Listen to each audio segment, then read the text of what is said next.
जब तक ये बाबाओं का राजनीतिकरण खत्म नहीं होगा तब तक मुल्क के अंदर ऐसा होता रहेगा।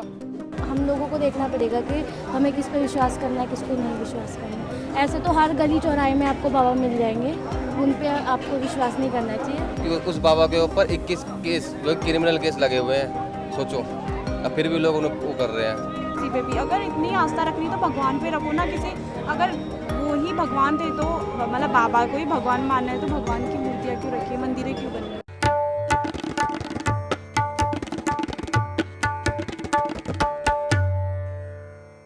उत्तर प्रदेश के हाथरस में सत्संग के दौरान मची भगदड़ की वजह से 121 लोगों की मौत हो गई। लेकिन सवाल अब भी खड़े हो रहे कि आखिर इन मौतों का जिम्मेदार कौन है। जिस तरह से बाबा भोलेनाथ उर्फ नारायण साकार हरि 4 दिन तक गायब रहे, 4 दिन बाद आज उन्होंने चुप्पी तोड़ी और कहा कि जो भी उपद्रवी है उन पर सख्त से सख्त कार्रवाई होनी चाहिए। उत्तर प्रदेश की पूर्व मुख्यमंत्री मायावती ने भी ट्वीट करके कहा कि इस तरह के अंधविश्वासी और पाखंडी बाबाओं से लोगों को सावधान रहनी चाहिए। इन बाबाओं के चक्कर में पड़कर अपनी जान को जोखिम में नहीं डालनी चाहिए। इस वक्त हम जनता के बीच है और जनता से जानना है कि जनता को क्या लगता है। क्या जनता को इन बाबाओं के चक्करों में पड़कर अपनी जान को जोखिम में डालनी चाहिए? क्या जनता को इन बाबा विश्वास करनी चाहिए या जनता को क्या लगता है? आइए हम जनता के बीच चलते हैं और जनता से ही जानने की कोशिश करते हैं कि जनता इस पर क्या सोचती है। अगर भैया बाबा है सारे पागल, सारे पागल हैं, मोस्टली पागल है, मोस्टली लोगों को कुछ पता नहीं, लोग क्या करते हैं, बस चले जाते हैं। अभी देखो बेतुके के वो चले गए, अब जबकि उस बाबा के ऊपर 21 केस क्रिमिनल केस लगे हुए हैं, सोचो, अब फिर भी लोग उन्हें वो कर रहे हैं। ऐसे राम रहीम था, ऐसे ये निकलेगा। तो आपको लगता है कि लोग आस्था के नाम पर अंधविश्वास में विश्वास करने लगते हैं? भाई साहब, इसीलिए तो हमारे देश में जो लोग हैं ना, आस्था के नाम पे इतना ज़्यादा बेकार हो चुके हैं कि उनको कुछ पता ही नहीं चल रहा कि वो कर क्या रहे हैं, उनको क्या करना चाहिए, क्या नहीं करना चाहिए। बस आस्था के नाम पे किसी को भी उल्टा बोल दो, किसी को भी कुछ भी बोल दो। जय श्री राम, हर कोई भी अगर कुछ चीज़ बोल रहा है जय श्री राम बोल के निकल के, जय श्री राम बोल के निकल के, ऐसा नहीं होता है, कुछ भी बोल दो बस। आप किसको जिम्मेदार मानते हो? कौन दोषी है इसका जो 121 लोगों की मौत हो गई इसमें? भाई सबसे पहले तो बाबा दोषी है। अगर वो अभी इतना बड़ा बाबा बन रहा है, लोगों की डेथ हो गई है ना, तो भागा भागा क्यों फिर रहा है? सब बड़ा पॉइंट है कि नहीं है? अगर वो अपने आप में इतना बड़ा चमत्कारी बाबा बताता है, इतनी बड़ी उसके अगर बोलते लोग सपोर्ट में आते हैं तो लोग जा कहाँ रहे हैं? लोग फिर मर क्यों रहे हैं? अगर बाबा पे अगर इतनी सारी शक्तियाँ आए, अब बाबा इतनी सारी प्रॉब्लम सॉल्व कर देता है तो लोग मर क्यों रहे हैं? अभी इतनी सारे लोगों की डेथ हो गई। लेकिन बाबा ने आज चुप्पी तोड़ी है। उन्होंने कहा है कि जो उपद्रवी लोग इसमें शामिल हुए थे उनके ऊपर कार्रवाई होनी चाहिए। खुद ही उपद्रवी है, खुद ही बोल रहा है ऐसे। ये तो वही बात हो गई ना, सोच के खा के बोली हज को चली। आप भी विश्वास नहीं करते बाबा मैं तो भाई शुरू से नहीं करता, मैं तो किसी भगवान को भी नहीं मानता, मैं तो सिर्फ अपने आप को मानता हूँ। आप भगवान को भी नहीं मानता, नास्तिक है। सबसे बड़ा नास्तिक हूँ मैं ये मानता हूँ। लेकिन जिसकी आस्था है तो उसको तो आस्था भाई वो माने, मैं उसके लिए मना थोड़ी करूँगा। जिसको भगवान में बिलीव है, भगवान में बिलीव करो, बिल्कुल करो, लेकिन मैं नहीं मानता। आप नहीं मानते? चलिए, और भी कुछ लोग हैं, उनसे हम जानने की कोशिश करेंगे। ज़्यादातर जो मौतें हुई है वो महिलाएं की हुई है, बच्चों की हुई है। आप लोग किस तरह से देख रहे हैं? क्या इन बाबाओं पे लोगों को विश्वास करनी चाहिए या क्या लगता है कि लोग आस्था के नाम पर अंधविश्वासी बनते जा रहे हैं? आपको क्या लगता है? हाँ, कुछ हद तक तो बन रहे हैं। आस्था के नाम पे, आस्था के नाम पे कुछ हद तक बन रहे हैं, पर ऐसा नहीं है कि सभी लोग बेकार हैं। कुछ लोग अच्छे भी हैं। अब वो हम लोगों को देखना पड़ेगा कि हमें किस पे विश्वास करना है, किस पे नहीं विश्वास करना है। ऐसे तो हर गली चौराहे में आपको बाबा मिल जाएंगे, उन पे आपको विश्वास नहीं करना चाहिए। हाँ, अगर आपको किसी से मतलब कितने और भी हैं जो महान साधु संत हैं, वो उनकी रिस्पेक्ट करनी चाहिए, वो ज़रूरी है। पर ऐसे जो गली मोहल्ले में बैठे हैं उनके ऊपर तो मेरे हिसाब से विश्वास नहीं करना चाहिए। लेकिन आस्था रखनी है भगवान में रखिए। कोई गली मोहल्ले में आस्था रखनी है भगवान में रखिए। बाबा पे आस्था रखने की क्या ज़रूरत है? भगवान साक्षात आपके साथ मंदिर में बैठे हैं, हर जगह बैठे हैं। आपको कुछ करना है तो लोगों की वजह से बने ना, बाबा क्यों बने? लेकिन सवाल ये हो रहा है ना कि आपकी आस्था है, आप भगवान में आस्था रखिए, आपकी जिसमें भी आस्था उसमें रखिए।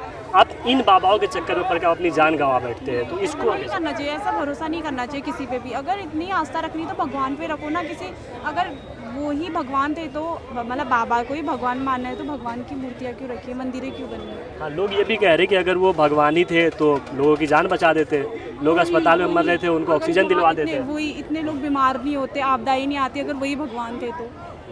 मतलब भगवान पे भरोसा रखो, कोई भी बाबा वाबा को हाँ, नहीं। भगवान पे भरोसा रखना ज़रूरी है, इंसान पे भरोसा रखना ज़रूरी नहीं है आजकल। तो अगर मैं 2 दिन बाद बैठ जाऊँ बाबा बन के तो जाहिर सी बात है, अगर किसी का कुछ अच्छा हो गया तो सब मुझे मानने लग जाएंगे। वो सिर्फ किस्मत की बात होती है, वो सिर्फ अंधविश्वास फैलाने की वो है कि कोई किसी को पसंद आ गया तो ठीक है, किसी का तुक्का लग गया तो ठीक है, बन गए फॉलोअर्स, नहीं तो कोई वो नहीं। आप बाबाओं में विश्वास नहीं करते?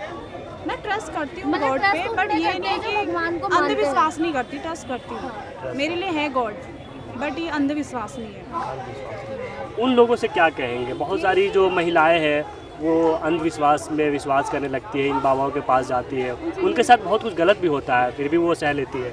यही कहूँगी कि भगवान पे भरोसा करो, अंधविश्वास मत करो। मतलब इतना ट्रस्ट मत करो कि वही हमारे लिए अच्छा ही करेंगे, जो भी वो बोलेंगे वही उन्हीं के कहने पे चलेगा। जैसे कि वो बोल देंगे कि तुम्हारी लाइफ में बुरा होने वाला है, उन पर ये भरोसा मत करो, क्योंकि कल क्या होगा हमें भी नहीं पता है ना। खुद अपना भविष्य नहीं जान सकते, वो हमारा भविष्य क्या भविष्य पता है तो वो वहाँ क्यों बैठे? अगर हाँ खुद है ना, उनको उनका भविष्य पता है तो वहाँ क्यों बैठे? वो कहीं और होते, खुद के लिए भी तो अच्छा सोच, खुद के लिए भी तो बाबा क्यों बनते, कुछ और ही बन जाते। उनके पास सब कुछ होता, बाबा बनने की क्या ही ज़रूरत थी उनको। मैं आपको जब मैं हाथरस गया था एक बात बताना चाहता हूँ आपको कि लोगों की आस्था इस तरह से इंटैक्ट है कि एक पर्सन मुझे मिले, एक बंदे वहाँ मिले, तो उनकी बीवी आईसीयू में भर्ती थी। तो उनसे हमने जब पूछा कि क्या आप दोबारा जाएंगे इसमें, तो बोला कि हाँ ज़रूर जाएंगे। तो हमने कहा कि अगर आपकी बीवी मर जाती तो करीब मरना तो एक दिन है ही सबको। आज वो बाबा की इसमें कोई दोस्त थोड़ी है, वो तो गिरना था, गिर गई, वो मर जाएगी, फिर भी हम जाएंगे। तो ऐसे लोग हैं, उसको इस तरह के विश्वास हो जाते हैं, उन लोगों से क्या कहेंगे आप लोग? सबसे बड़ा तो अंधविश्वास तो है, पर वही है कि मैंने आपको पहले भी ये बात बोली कि ऐसा होता है ना, जैसे किसी पे आस्था बन जाती है, वो किसी के हाथ में नहीं है। अगर किसी की बाई चांस किसी का लक अच्छा निकला तो उनकी उसमें आस्था पक्की हो जाती है, फिर और लोग देख के उनके साथ जुड़ने लग जाते हैं कि देखो इनका हुआ है तो हमारा भी होगा। तो उसी तरीके से इनका ये जो एक तरह से बिजनेस जो है बाबाओं का वो चल रहा है। मतलब मैं बाबाओं के खिलाफ नहीं बोल रही हूँ, मैं सिर्फ इतना बोल रही हूँ कि आपको मानना है, बहुत एक से एक साधु संत बैठा है जो हिमालय में तपस्या कर रहे हैं, वो लोग जो भगवान के निकट है उनको आप मानिए। जो ऐसे पैसे लेने के लिए ये कर देंगे वो कर देंगे, उनको मानने की आपको ज़रूरत नहीं है। अगर आपको सच में कुछ अच्छा चाहते हैं तो आप लोगों के साथ अच्छा करो, तो आपके साथ भी अच्छा है। आपको भी लगता है कि बाबा के नाम पे बिजनेस चल रहा है? हाँ, वो तो चल ही रहा है, वो तो चल रहा है। क्या नाम है आपका? आशिक कहाँ से सर आप? बुलंदशहर। तो ये बताइए, जिस तरह से उत्तर प्रदेश के हाथों में जो घटना हुआ उसमें कि 121 लोगों की मौत हो गई, आप किसको जिम्मेदार मानते हैं? देखो, मेन काम होता है प्रशासन का। किसी को भी कोई सत्संग हो या जनसभा हो या उलमाओं का प्रोग्राम हो, किसी भी धार्मिक प्रोग्राम की परमिशन जिलाधिकारी एसडीएम देते हैं और उसकी देखरेख हमारा एलओयू करती है। उसको मालूम होता है कितने लोग इकट्ठे होंगे या नहीं होंगे। यहाँ सबसे बड़ा फेलियर जो है मैं कहूँगा प्रशासन का है। परमिशन ली जाती है 40,000 लोगों की और लाखों लोग इकट्ठे हो गए, और लाखों लोग एकदम 1 घंटे में इकट्ठे नहीं होते, लोग आना शुरू होते हैं और जब इकट्ठे होते थे एलआईओ के लोग मौजूद होते हैं। उन्हें आगे प्रशासन को बताना चाहिए था कि इतने लोग इकट्ठे, इसके ऊपर जो रास्ते छोटे हैं या कोई भी चीज़ है उसका इंतजाम करें और लोगों को सही तरीके से एक रास्ता निकलने का मिलना चाहिए। आप बाबा को दोषी मानते हैं या नहीं मानते इस बात? नहीं, मैं क्या कहूँगा, मैंने ये कहा आप बाबा को दोषी मानिए। 167 लोगों का मैं भी मानता हूँ जो मौतें हुई हैं। इसे आप कुछ होने का षड्यंत्र है, कुछ होने का हादसा है, मैं उन दोनों के बयानों में नहीं जाऊँगा। लेकिन मौतें जिन परिवारों को गया है उनसे ज़्यादा दुख किसी को नहीं हो सकता। जिस तरीके से 2 बहनों ने अपनी लड़ाई लड़ी राम रहीम से, वो भी बाबा है, संत हैं, सजा कराई और खट्टर सरकार ने 11 बार पैरोल दे दिया। कौन दोषी है भाई साहब? वो लड़की गलत थी जो अपने हक के लिए लड़ती रही। 2 लड़कियां, 2 बेटियां, हिंदुस्तान की बेटियां, और भाजपा की सरकार उन्हें पैरोल देती रही।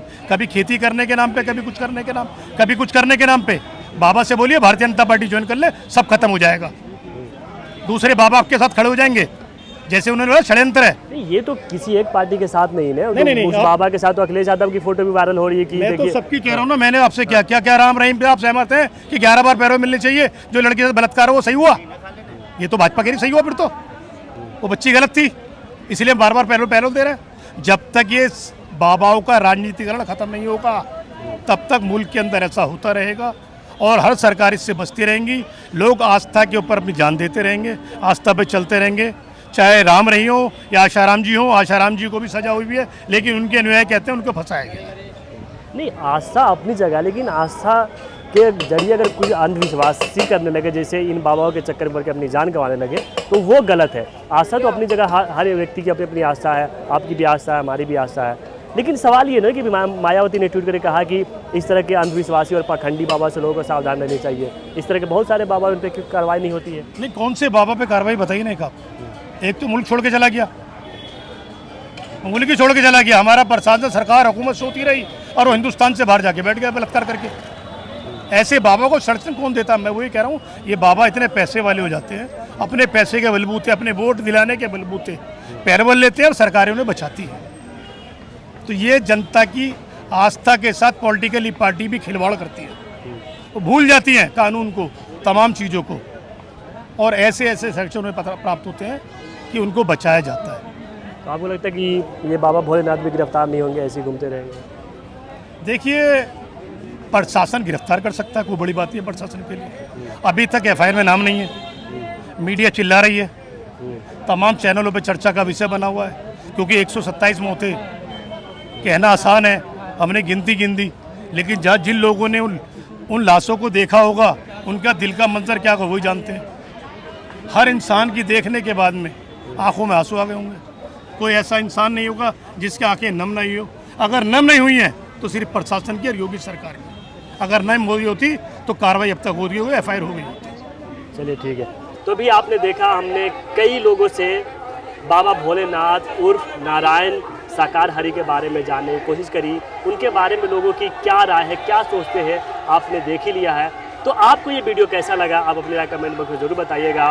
वीडियो जर्नलिस्ट लक्ष्य शर्मा के साथ दिल्ली से द रेड माइक के लिए शयान अस्कर।